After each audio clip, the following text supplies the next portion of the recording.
Welcome children. Today I am here with the revision part 3 of Geography of India, Resource Geography. Till now we have discussed up to why countries like India require resource planning.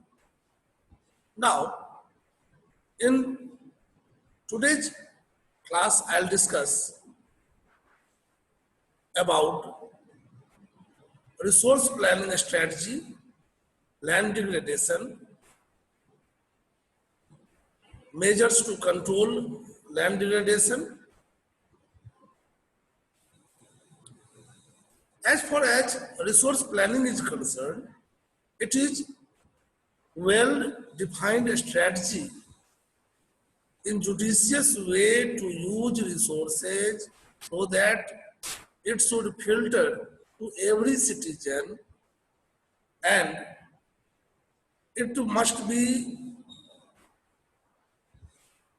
for the sake of humanity, for equitable distribution of resource, as well as to control biodiversity and eradicate socio-economic disparities.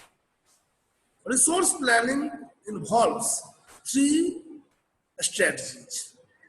First, identification of the resource. For this, we have to find out inventories like mapping, surveying, etc. Once mapping is done, the area is surveyed, resources are found out, then we have to find out the technology or technological know-how.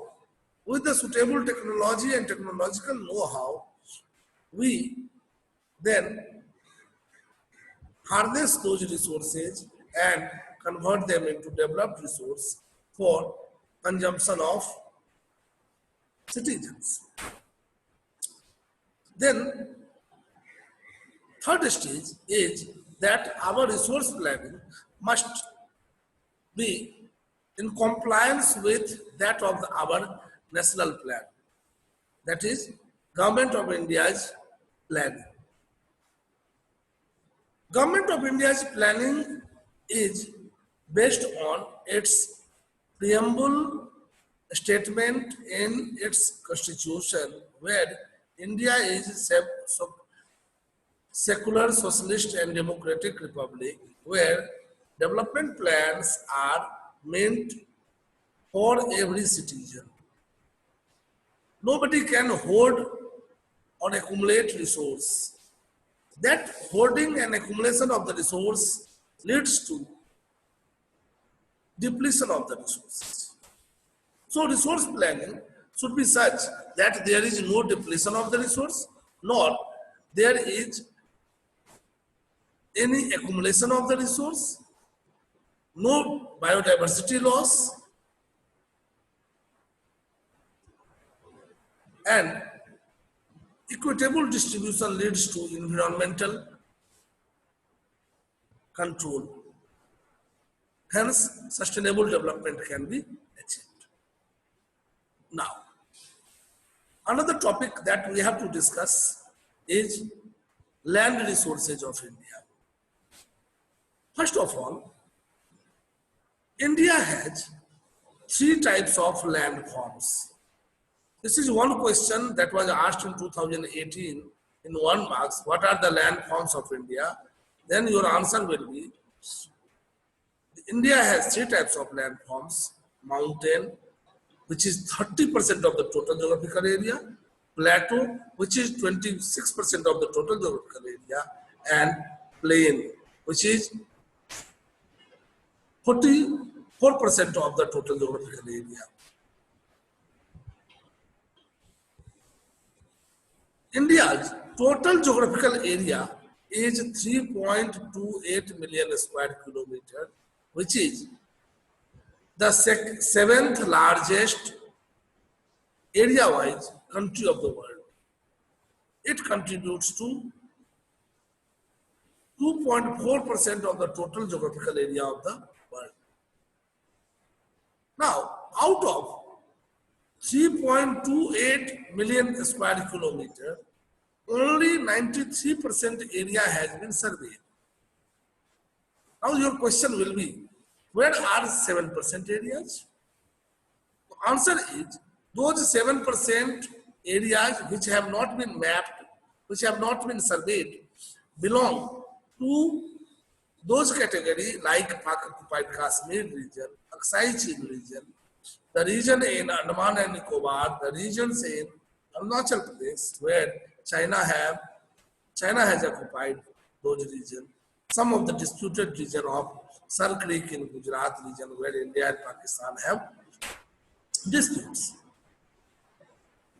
So out of 3.28 million square kilometer, only 3.05 million square kilometer area is available to India. Now this land resource is precious resource. This available land resource, which has been given to the present generation by the past generation, in both quality and quantity, is to be transferred to next generation without any kind of disturbance in it. But ironically, there has been a substantial land degradation. Land degradation is both quality and quantitative decline in land resource. Land degradation owes its region from many factors. These factors are natural and man-made. Here, man-made factors are more prominent than the natural factors. Man-made factors like deforestation, overgrazing, mining, over-irrigation, unscientific cultivation, dumping of land, etc. If we diagnose one by one, then we have overgrazing is the major problem in states like Gujarat, Maharashtra, Madhya Pradesh and Rajasthan. In these states, there are very large number of cattle population. Those cattle thrive on those pasture lands. Here, in the absence of large number of grazing land, those cattle uproot plants. As a result, soil becomes vulnerable, unconsolidated and weak, and they are prone to soil erosion. As far as mining is concerned, mining is the major problem in Jharkhand, Odisha, Chhattisgarh, Madhya Pradesh, etc. These have led to large scale land under degradation. As far as over irrigation is concerned, this is post-green revolution phase 1 scenario, especially in semi-arid region of Punjab, Haryana, Rajasthan. Here, by the virtue of water at large level given by Indira Gandhi Canal, Satluj Yamuna Link Canal, Western Yamuna Canal, in those land which were once arid land. This water don't get access of outlet into ocean. They are discharged and are discharged in open desert. Hence, in the presence of plenty of sunshine, water evaporates and the dissolved salt in water gets accumulated over the surface of the soil. This leads to emergence of salinity on the soil.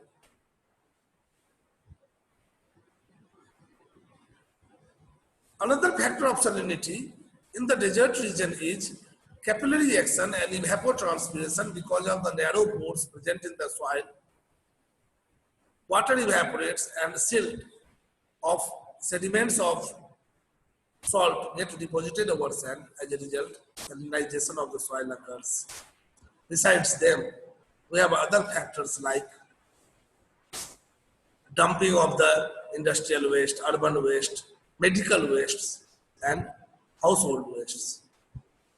And in a post-1980 scenario, when infrastructural development started in India to be grown, it became the most important feature in land degradation. Mountains are destroyed for the stone chips, for the building construction, road construction, construction of railway lines. As a result, the seismicity vulnerability has become more prominent in Himalayan region and in other regions. So these factors together have led to land degradation. Thank you.